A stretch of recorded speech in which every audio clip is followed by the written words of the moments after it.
Welcome to another In Wheel Time podcast, a 30-minute mini version of the In Wheel Time car show that airs live every Saturday morning, 8 to 11 a.m. Central. Oh my goodness, it's the In Wheel Time car talk show. Finally. Just ahead, Jeffrey gives us his take on the 1964 Dodge 330. That's all I'm going to tell you now. Later, we talk with Bobby Sparkman about the Hot Rod Tour of Texas that I'm going on in April. Conrad has the racing calendar and car clinic, and we also have the stories making automotive news headlines this week. Just ahead on this edition of the In Wheel Time Car Talk Show. We are on the air, are we not? Yes, we are. Oh, my God, it's a miracle. Isn't it great? Howdy, along with Mike out of this world, Mars, King Conrad DeLong. We need more Jeff Dziekan. Yep. I'm Don Armstrong. Glad that you could join us on this Saturday. We don't have a guest, and I'm glad that we don't have a guest this segment because I need to do some catching up. Well, Ketchup? I got a topic for when you run No, out I of don't need ketchup. it. No, I don't need yeah. it. I don't need that. We don't need mercurochrome on the show at this hour of the morning. Yeah, Oh. That's a topical. That's it is a topical. I want to get ointment. tropical. It's ointment. No, it's not an ointment. It's some red juice that stung like hell in open cuts. Yeah. It reminded you never to go back to your mom and say, "Hey, I cut myself." Yeah, here, let me put some mercurochrome you just on it. bled out somewhere in the yard. You rubbed enough mud on it where she wouldn't see it. No, you rubbed it on your pants. Don't you remember? You rubbed everything on your pants. No? You are You're odd. assuming he was wearing pants. Well, that is that. Yeah, well, that's what you used to do. Brill cream. That's another. And in the wintertime, when it was really icy and snowy, on your sleeve, and it would become frozen, crusty right there. Snot. And it would just flake right off. You just wipe. Particularly when it got cold. You could wouldn't feel it know. all. You're from Neaterville. For those of you having He lived, breakfast, he lived in Wisconsin. we apologize if you're Hey, having we had breakfast. snow in Oklahoma. Yeah. Okay, fine. I'm going to do a car review now that I tried to get Hold to on, I gotta last bring hour, you up. but because we started so late, let me turn that off. Because we started so late, because of technical difficulties. One moment, please. Please stand by. The fault does not lie with your set. We've since caught up, and we're off. and No, we're running. not caught up because I'm about to get us caught up after I do this car review. Go for it. Okay. Our car review of the week is going to be of the 2022 Wagoneer. Not the Jeep Wagoneer, but the Wagoneer. Now, it does have a 7-slot grille. As a matter of fact, it kind of looks like a Jeep front end on this thing. Well, I would assume so. But it's not a Jeep. It Wagoneer. doesn't say anything about Jeep on this. I looked. Even on the window sticker. There's the window sticker. You see Jeep on any of that?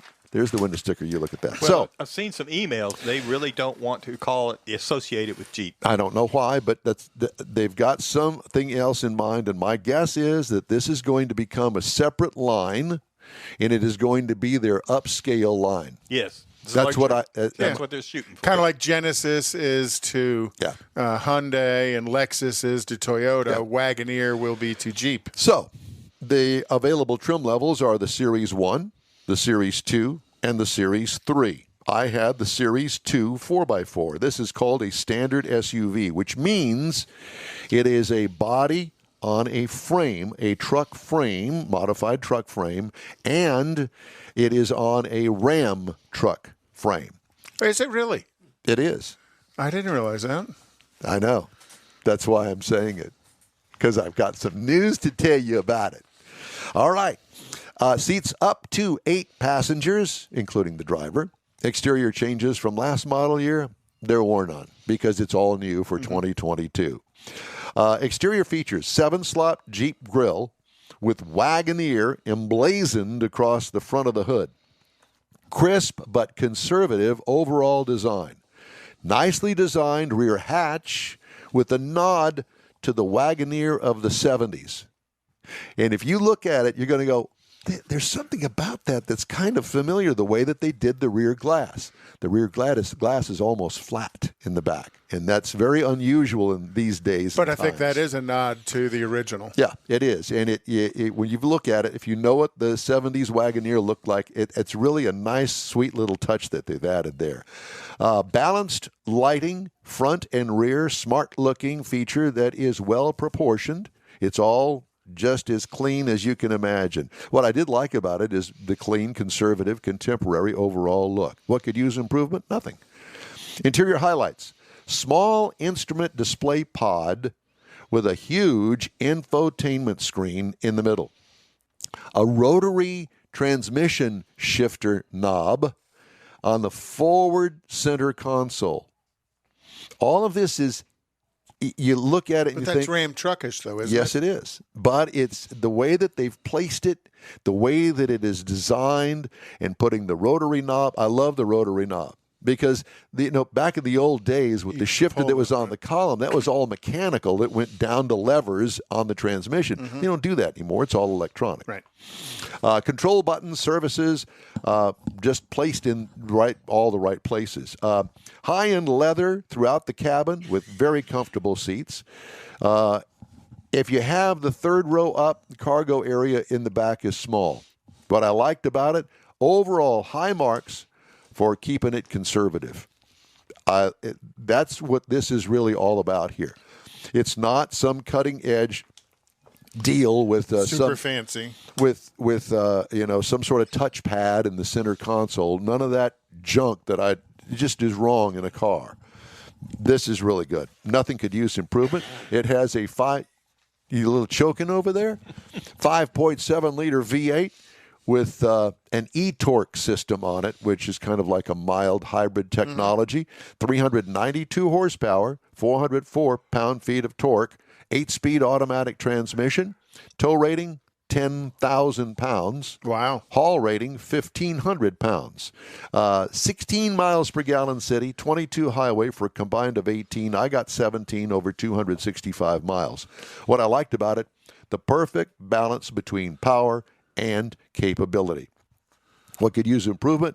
Better mileage, but you know that the hybrid's in the work and it works, Right. and the all-new electrics are. I imagine there's an EV version. Oh, around absolutely. the corner. You know Gotta that. be. What I loved about the ride and handling, that air ride suspension is the only way to go. Are we keeping you up? Nope. Okay. Pricing. Okay. The base model price is $70,995. Base trim price $58,995, and prices tested $78,485. Now this is the size of not a Suburban but of a Tahoe. Okay, because the Grand Wagoneer is the great big Wagoneer. Okay, so as far as competitors, the Lincoln Navigator goes for $76,710, the Cadillac Escalade $78,000, and the BMW X7 for $74,900. And that is the review of the 2022 Wagoneer. If you like nice, luxury, conservatively styled SUVs, body on frame, this is the one that you need to drive. Trail capable. Absolutely. Yeah. But it's not a Jeep. Let's not forget that. That's what they say. Okay. All right. So now that I've got, did you find anything interesting over here? Yeah, where I circled. Oh, it does say Jeep Wagoneer up there, doesn't it? In I think that was by mistake. teeny tiny letters. Because I know they have adamantly not wanted to use Jeep along with Wagoneer. And I get that. And mainly because we listened to her that whole time at the auto show, and she never said Jeep as she was introducing the Wagoneer. vehicle, yeah. So, they want to separate it as the luxury brand. Yeah, and you say Jeep and you don't think luxury. You think off-road capability type correct. thing. But how would they expand the Wagoneer line to anything other than a Wagoneer? You need a nap. then the Grand Wagoneer, which is the step up from a normal Wagoneer. I know, but still, that's it. So you got the Wagoneer and the Grand Wagoneer. You got the Tahoe and you got the Suburban. But it doesn't go any further than that. Well, isn't there a Wagoneer L? The long version? There is going to be a Wagoneer L, I believe, that's coming. Mm-hmm. Which will be more suburban-ish than Tahoe-ish. But that's the Grand Wagoneer. Mm-hmm. Yeah, so, but what else do they need? I mean, like the Genesis that we talked about earlier. I mean, you can have some different trim levels, but Well, think about it. GM does it with the Chevy Suburban and Tahoe, the GMC Denali and Yukon, and the Escalade. Those Lincoln. are all three. Those are all three versions of stepped up Yes. levels of content. And I think that the Escalade is the ESL, if I'm not mistaken. They call the big one ESV. ESV. That's what it is, ESV. I knew it was something along those lines. Theoretically. Theoretically. But so Jeep's trying, We're making fun of Mars. Stellantis is doing that in the Wagoneer brand. Is offering that step up. Well, they've done a great job, and I'll tell you, I was impressed. Well, again, looking at GM, you don't think of Suburban, Tahoe, and Denali is its own brand, and Escalade is its own brand, and there's big differences between them, but there's a lot of similarities between them as well. Don't go away mad. Just go away. He's been threatening to Are go you home. getting a little chilled? Well, It's part of getting old. Well, you cut your hair, so it's Oh, yeah. Shaved his not beard. as furry as you used to be. that's right. Mars got a haircut. He only gets them twice a year. So Jeffrey Dziekan equals the luxury brand of In-Wheel Time. Oh, wow. Really? Who said that? Thanks, Mom. George. George. Oh, Lord. Listen, did you hear, since we're speaking of new SUVs, did you see that Ferrari's coming out with one? Oh, God. Yes, they are. Ferrari, one of the few automakers to avoid global supply chain disruptions, is coming off a record sales year and has confirmed plans to build the Purosangue. I guess that's the way you pronounce it. Its first utility vehicle this year. Deliveries will begin in 2023. The plug-in hybrid is expected to feature a front mid-engine architecture. How do you... Purosangue. I guess so. That's- Purosangue. Okay. Okay. You got to be Italian. Exactly. So, images of the Purosangue, I guess that's the way you pronounce it, Italian for thoroughbred, undergoing road tests in Italy, hint it will be more of a crossover than a traditional SUV. It resembles a 5-door Grand Tourer rather than a direct rival to Lamborghini's Urus or Aston Martin's DBX. Have you seen the DBX? That is stunningly beautiful, as is the Lamborghinis. But, look at where the market has gone. What's Porsche's number one seller? Yeah. The Cayenne. The SUV. You Who think... and remember when it came out, everybody's going, you cannot ruin the brand by making an SUV. And now it's the number one seller. And it still sells 911s, which they've been selling 911s since the 60s. But the SUV has become its cash cow. And I don't know, how do you call a cash cow at Ferrari, because they're all cash cows. At everything starts at $300,000 and up. Well, speaking of Ferraris, I have to find the story because this to me was a jaw dropper. Well, while you're looking for that, you heard that General Motors is going to be introducing their line of EVs at the Super Bowl using the Austin Powers villains. I heard Is that. that just insane? You make me. Okay, here's the story. We were talking about Ferraris. You ever heard of Larry Van Tool? Yeah. Okay. Larry Van Tool, who sold his empire of 81 dealerships to Warren Buffett back in 2015, now owns 8 dealerships. He's back in the business again after buying 2 Ferrari stores and 2 Toyota outlets over 2 weeks early this year. Van Tool, through his Visionary Automotive Group, is what he's calling it, on January 19th, bought, drumroll please, Ferrari of Houston and Ferrari of the Woodlands, both in Texas, from Giuseppe Risi, who's owned owned the dealership. He was friends with Enzo. Oh, yeah. And that's how he got the Ferrari dealership here in Houston. I met the guy. Very nice, very. And has run, Risi Competition has run a IMSA car competitively for 40 years. Yeah, many years. Yes, exactly. And so Van Tool has purchased both of those dealerships. So there's that. The guy is 72 years old, told Automotive News that he is actively looking for more dealerships to buy, but has nothing else under contract currently. So if you have a Ferrari dealership you want to sell, call him. Yeah, he does want to ensure he does deals with the right people and the manufacturers and the right locations so that you can hire, attract, and retain people. 2 Ferrari dealerships are the first for the exotic brand for the entrepreneur.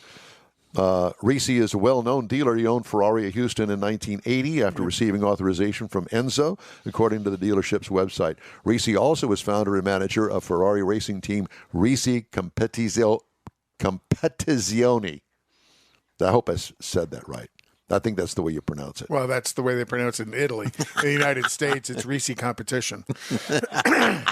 I know what it is. I can't pronounce it, so I don't bother. Van Tool said he and Risi really hit it off. He said he also liked that the dealerships were in Texas and were from a brand with a rich history. There you go. So take that. I thought that was pretty big news. That's why. Well, to buy both of them in Houston as well. Yeah. What is it, Mike? David Ainsley says my level's a little low. It's not, no.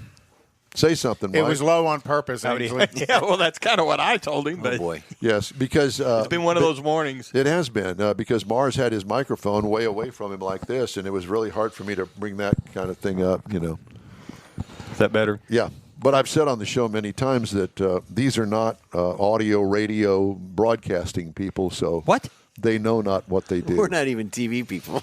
Well, you are now. We shouldn't be. No, you shouldn't be. That's true. This I thought was an interesting story. Martin Chevrolet Buick GMC has a frequently updated spreadsheet. Pardon me? Is that Lake Jackson? Yeah. Martin Chevrolet Buick GMC has a frequently updated spreadsheet on its website showing what vehicles are coming to the dealership so customers can reserve the one that they want before it gets sold to someone else. Customers can browse the frequently updated spreadsheet of what's in transit and in production, and then call, text, or chat online with the sales team to reserve a vehicle with a refundable $1,000 deposit. From August through December, reserved vehicles accounted for 17% of the store's new vehicle sales, increased sales team engagement, and improved turn rate, said Janet Martin Clark, vice president of the store in Cleveland, Texas. This story. Oh, okay. I know which one you're talking about. This story made national news through Automotive News, and now the other dealers are clamoring to get their inventory list up online so people can say, "Oh, they've got such and such coming," and it looks like a delivery date of 3 or 4 months from now. Well, I want that. I find it odd that it's only 17% of their sales are going through the pre-purchase process. Well, no, it's not just the pre-purchase process, but it's from the spreadsheet. Right. Yeah. But 17%, I would think it would be much higher than that. But. Well, they just started this. Okay. Yeah, no dealers apparently have been putting their spreadsheet, what they've got on order and what's being built for them before. Yeah, that's probably true. Yeah. That's always been kind of the secret sauce. And it's really, and why is it secret? It shouldn't be, really, if you stop and think about it. What difference does it make? Especially when you're not earning 300 cars a month anymore, which is what they used to be. Yeah. So I just thought that also was an interesting story that I wanted to throw out there. All right. We're going to move on now. Another Texas car dealer story. Yeah. Well, we're a big state and we got things going on. GM hopes to deliver 400,000 EVs in North America by 2024. Huh. Really? That's a lot of Chargers. Good luck on that. That ain't going to happen. Yes? The only thing, it still bothers me, the more they talk about what they're going to deliver and stuff, not only do we not have the infrastructure to support it, But the market it's not a market-driven thing. These people they're going to make us, whether we like it or not. No, they're not. They're going to try to. They're going to mandate EVs. Oh, right. That's where it's headed. I mean, it won't happen in our lifetime, but I think I'll be it'll parking get on to a a certain bridge point. somewhere. I think that at a certain point that yes, that most people will be driving EVs, but they're going to have to get the infrastructure in place. And once again, it's kind of like shots. Oh, you got to get your shot. No, I don't have to get my shot. I've had my shots personally. Yeah, but that's what I'm saying. It's not a market-driven thing like it's been for the last 100 years. You had your shots? It's not market driven. Distemper. I'm not my distemper shot. Yeah, I have. Rabies shot. All right. Time now for the racing calendar. Shall we do that?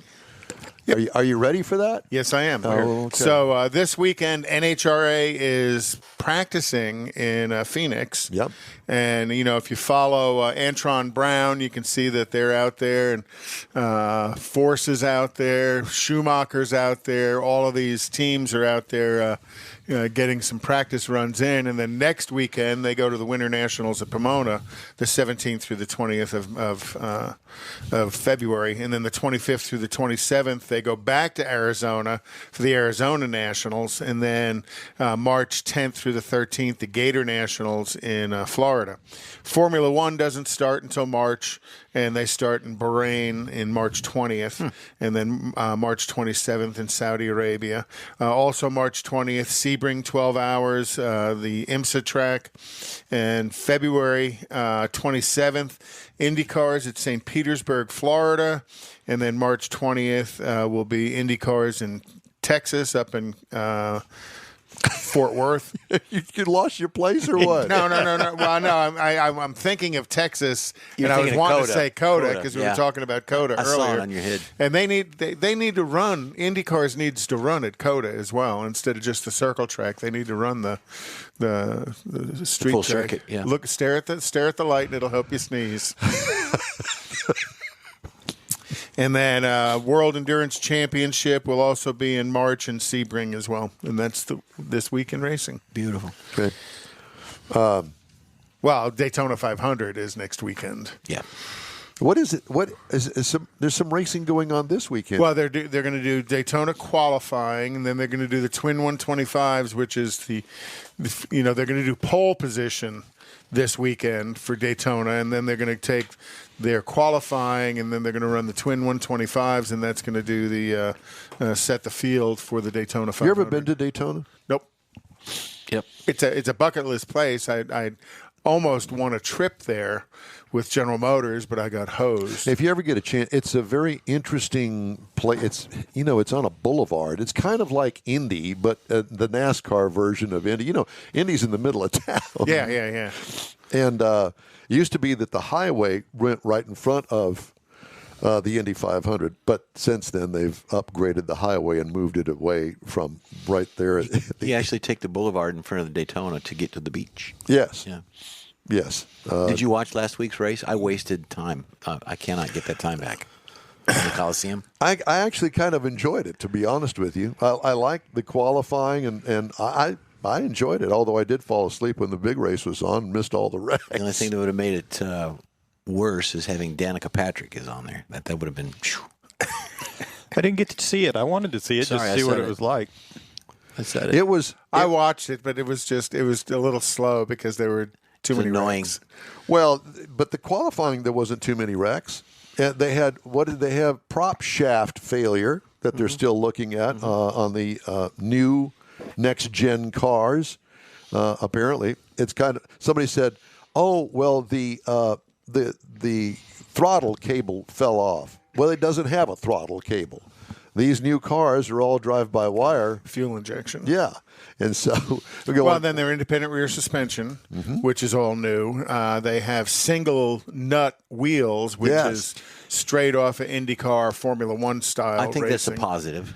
That's a positive thing, I think. You think? Yeah. Yeah, it's time I for like that. hearing the wee, as they had to pull the 5 on and the 5 off. I know. I mean, it made more skill in Yes. the pit as opposed to just hitting I'm going to one. leave your voicemail. I don't know how I feel about that. We'll see how the twin 125s. How works. are they taking the one nut off the wheel? One big air wrench. Right. So what would really be, if you want to really mess it all up, let them have a lead hammer out there and hammer them on and off. Like Knockoffs. they did in Yeah. you know, Le Mans back in the 60s. Yeah. That's how they should start a NASCAR race like that. No, Running across the track to get in. No, they'd be too busy running each other over. Oh, look, there he is. I can take him out. Get him. They're taking each other out enough as it is. Lord. Yeah. Well, Didn't like it. I'm kind of anxiously looking forward to the racing season this year. Right. Well, the duels at Daytona are going to be Thursday, February 17th. And then the Daytona 500 will be February 20th. Yeah. Because, my youngest daughter went to Embry-Riddle Aeronautical University the first year out in school. And it sits right there next to the airport, which is also right next to the Daytona Speedway. Yeah. And she actually went and walked over to the Daytona Speedway to watch one of the races. Oh, really? Yes. Yeah, because she was staying at a dorm there. Wow. Yeah. So that was interesting. What are y'all doing over there? I'm trying to keep ours. I am snickering because I jumped over to Facebook to check something, and George wants to start a GoFundMe account.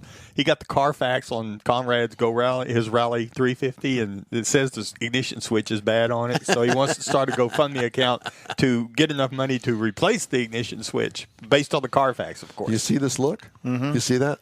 You know what it's looking at? It's looking at you. Mm-hmm. You know why it's looking at you? Babe. You know why I'm looking at you? Because I haven't messed with this in almost a year. I know. You know the battery's dead. Yep, the battery is dead. Battery's dead. The tires are getting flat if they're not flat No, already. they're not. Tires aren't flat. But they do need to be replaced because they're 10 years old. Well, they were 10 years old when I bought the They car. were 10 years old 10 years ago. So what is it that we can do to motivate you to get out there and fix the damn rally and so we can see the car again? I think we should go with. You know what we should do? We should do it remote there because you're the remote guy. You always want to do a remote in his driveway. We open the garage door and we can all see the tail end of the car under a big mound of Use other it as crap. the backdrop. Correct. And Yeah. we can take some It's under a pictures. car cover. And we can There's take nothing piled on top of it. and we can take our Then pictures. we can take it off easy. We can take our pictures from the Laying back on- end of the car. Laying on the hood. And just for the hell of it, just to do it, we'll put one of the tires down on the ground so it looks like it's flat. Well, I have Haggerty insurance, so they'll tow it for me. I figured that part out. So I need Has that been the holdup? no Okay. What I is didn't the think holdup? so. effort. George? There's no effort. Call Haggerty. Come and get the car and take it over to Joe Blow. Mm-hmm. And then, Joe Blow, I need to put the ignition switch in it. You don't have to do anything. It's 2 phone calls. For Tub it God's out. sakes. Throw an LS in it. Thank you, Joe. Tub it out and throw an LS in it. I don't think so. Thanks, George. I appreciate you getting me trouble. The In Wheel Time Car Show streams on Facebook, YouTube, Twitch, and InWheelTime.com. And podcasts are available, if you dare, on your favorite podcast channel. The In Wheel Time Car Show will continue after these brief messages. Stay with us. Houston, we have a date. Perfect. Saturday, March 19th, 2022. It's the premiere of the all-new Tailpipes and Tacos Cruise-In, and you are invited. Tailpipes and Tacos kicks off a new seasonal format, and first up is the Spring Cruise-In at the Lupi Tortilla in Katy, 8 to 11 a.m., Saturday, March 19th. Tailpipes and Tacos will award trophies for Best Hot Rod, Best Classic, and Best Modern Classic, so make plans now. Tailpipes and Tacos is Houston's coolest cruise-in, and this one brings it all together for Spring 2022. You'll enjoy seeing the best hot rods, show cars, classics, and resto mods, along with Lupi Tortilla breakfast tacos and adult beverages. There's no fee, and you can automatically compete for custom Lupi trophies. It all happens at the Lupi Tortilla Tex-Mex in Katy on the Grand Parkway at Kingsland Boulevard, just south of I-10. Get your ride ready for the all-new Spring Tailpipes and Tacos, Saturday, March 19th. Spectators are welcome. The In Wheel Time Car Talk Show will be there, too. Let's celebrate the arrival of spring and the return of Tailpipes and Tacos, March 19th. We'll see you then, weather permitting. Is your business or company looking to stand out in a crowded advertising market? Looking to reach the real auto enthusiast? Well, you found it. You're listening or watching In Wheel Time, and so are your fellow enthusiasts. The In Wheel Time Car Show now reaches 500,000, and we can put together a marketing plan that will engage them in your product, business, or service. To get the tires rolling, just shoot us an email to our marketing director, Jeff Dziekan. His address is jeff@nwheeltime.com. If you're in charge of your company's small, medium, or large business anywhere in the U.S., let the On Hold Company help you retain customers and promote your business on your telephone system. Promote special sales or company info when placed on hold. The On Hold Company provides custom on-hold messages with professional male or female voices, licensed background music with no long-term contract, no monthly recurring bill, and updates your messages as needed. Call the On Hold Company at 713-223-HOLD or go to onhold.net. That's it for this podcast episode of the In Wheel Time Car Show. I'm Don Armstrong, inviting you to join us for our live show every Saturday morning, 8 to 11 a.m. Central on Facebook, YouTube, Twitch, and our InWheelTime.com website. Podcasts are available on Apple Podcasts, Spotify, Stitcher, iHeart Podcast, Podcast Addict, TuneIn, Pandora, and Amazon Music. Keep listening, and we'll see you soon.